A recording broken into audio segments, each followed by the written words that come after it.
Are you always wishing, hoping, dreaming for more, but you're stuck in the same place and you're blaming your situation or you're making excuses for why you're not getting the results that you want? Well, if so, you're in for a treat today, because I'm going to share with you a framework that I've used to help increase results in every area of my life.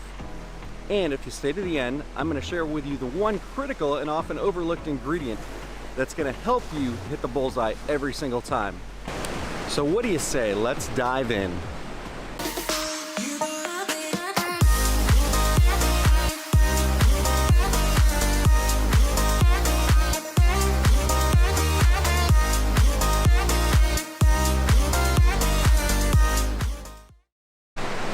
T.E. Lawrence said, "We all dream, but not equally. Those who dream by night wake to find it was just vanity.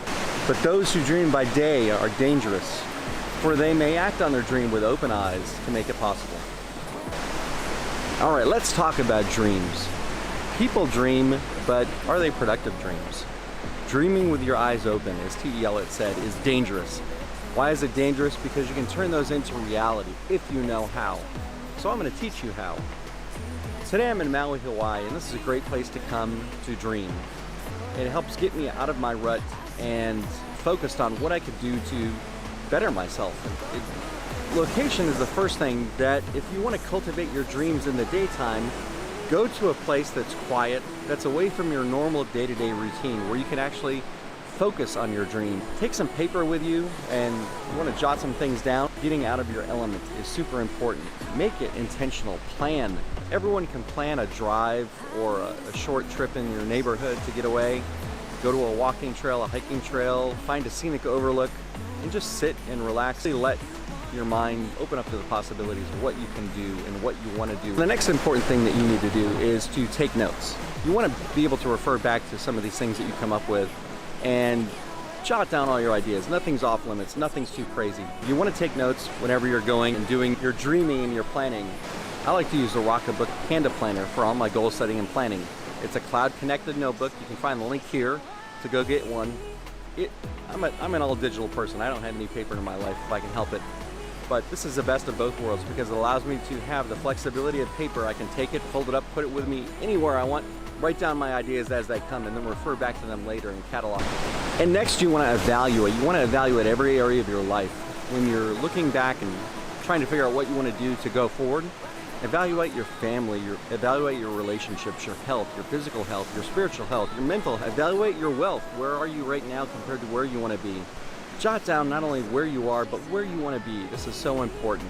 And think about it in terms of aspirations, goals. We're going to develop goals here in the next segment, but this is an important part to get this out on paper.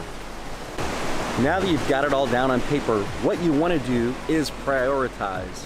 Think about what's most important to you. Your prioritization doesn't have to be time-bound at this moment. You just want to figure out, what are the big rocks that I want to achieve in my life? What are the things that I need to do to make me a better person, to fulfill me? I've had a couple of big rocks that I've just knocked off my goal-setting list recently. One was writing a book, $1 Billion Sales Secrets, where I share some of these tips with sellers and non-sellers alike. If you haven't checked it out, go check it out. And then the next thing that I've checked off was getting my MBA. This took me like 20 some odd years.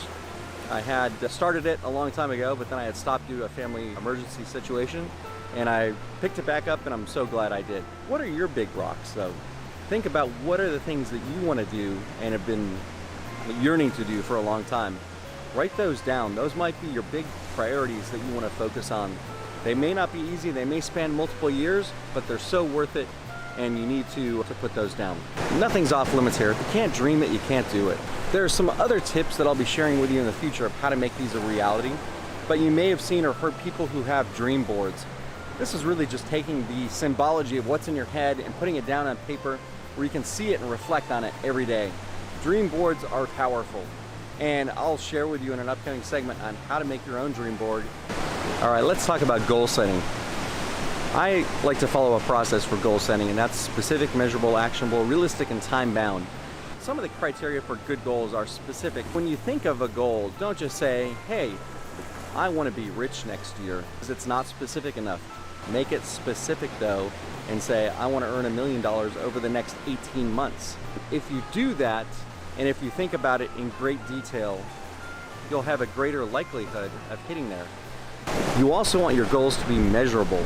How are you going to measure this? Your bank account, for one, you can go look at it and see, yep, hit the goal. Maybe you're trying to lose weight. I want to lose 20 pounds by this date, and I want my body mass index to be this.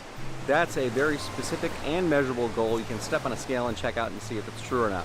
To be able to take action on it, you can't just have these pie-in-the-sky ideas and goals. You have to be able to take action, because action is what is key here. Realistic, again, make it realistic and time-bound. Confine it to a time period. Those are the components of smart goal setting. I dive into it a lot more, and I've got some resources for you at my website. Now that we've got goals, we want to develop those goals into habits. But how do you get there if you don't have any idea how to get there? You need a map, you need a guide. What you really need is you need a model of success. And so models are the most critical thing to developing your success plan. You have to figure out who's been here to where I want to go before. How did they do it?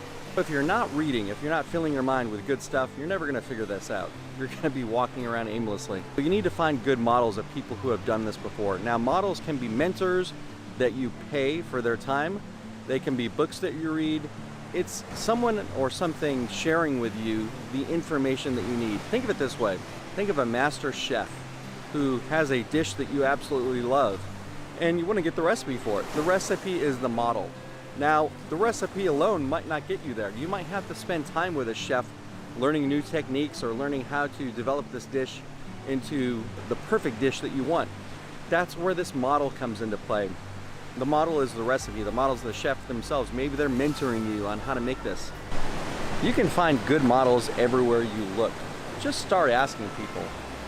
Word of caution here, don't share your dreams and goals with people who aren't going to help you achieve them. I've blown it on this so many times. What happens when you share your goals and your dreams with people who aren't bought in? A lot of times people want to keep you at their level. They'll say, oh, that's stupid, that'll never work. Oh, I've known all these people who've tried that and they failed. A lot of people, for some crazy reason, will try and keep you down instead of watching you rise up. Why is this? I think people are afraid of success. They don't want to see other people achieve faster success than they do. People are selfish. Keep your dreams to yourself, except with the people who are going to help you achieve them. Think of people in your life and your friend group, people in a stadium. You've got people who are right there on the sideline in the game with you every day. And then you got people who are like first row, second row, third row, and so on. But the people who are on the sideline, people who are in the game, who are invested with you daily, those are the people you want to share this with. People in a mentoring relationship, obviously you want to share this with them, but people who are invested in helping you see your goal through. All right, now that we got these models in our life and we've got the recipe for success, we want to use this recipe to develop habits. Habits are things that we can repeat every day. Guess what happens to everyone who wants to lose weight for a New Year's resolution? The gym memberships skyrocket upward, everyone's in the gym, everyone's working out until about March, and then everyone falls off and goes back to their old habits. The reason is they haven't developed the habits and the motivation enough. They haven't dreamed about this enough. They haven't thought about it in very visual terms. They haven't thought about what the motivation is for how their life is going to be better as a result of this goal and this dream. I hope you've learned a little bit more today on how to make them a reality. But putting those habits into practice is hard work. It takes discipline, it takes time, and it takes people who are helping you stay accountable to your goal. But think about these things as you're trying to put your habits into practice. Dream big dreams and take those dreams and turn them into goals that are SMART goals. And then based upon those SMART goals, get the models in your life that you need to help understand what are the habits and what's required for me to hit that goal. Now, if you follow this framework, I guarantee you're going to hit a bullseye every time. But I promise the last, most important ingredient that's going to help you hit that bullseye is mindset. What do I mean about mindset?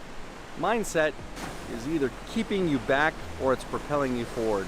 If you have a fixed mindset and you're not open to change, you're not going to get very far versus having a growth mindset. The growth mindset is really all about I'm open to new possibilities. My best days are yet in front of me. They're not behind me. This is what I mean about mindset. And your mindset is either limiting you and holding you back, or it's going to propel you forward. I'd ask you this, what's your mindset and how do you work on having a better overall mindset? Your mind is dumb. It believes what you tell it. Things that I've shared with people that I do every day, you gotta feed your spirit. It's what you read, it's who you talk to, it's what you're filling your spirit and your body and your mind with is really important. It helps develop your mindset, but also affirmations. One of my affirmations I'll share with you is I can't fail. I can either grow, improve, and learn. When you approach life with the attitude that I can't fail at whatever I try, I can only grow, improve, and learn, guess what that does to you? It makes you unstoppable. It makes you a lion. Nobody is gonna get in your way. And that's the attitude that you need and the mindset that you wanna have. Remember those 4 things that we talked about, how to turn your dreams into goals, leveraging models and habits, and then the last one is it's all about mindset. That's gonna help you hit your bullseye every single time. Appreciate the time we spent today. Thanks for watching. And if you like this, please hit the like button, subscribe, and check out my website, www.thejpar.com. That's THEJPAR.com. And that's where you'll find me on social media. Until we talk and chat next time, I hope you have a great day. Take care.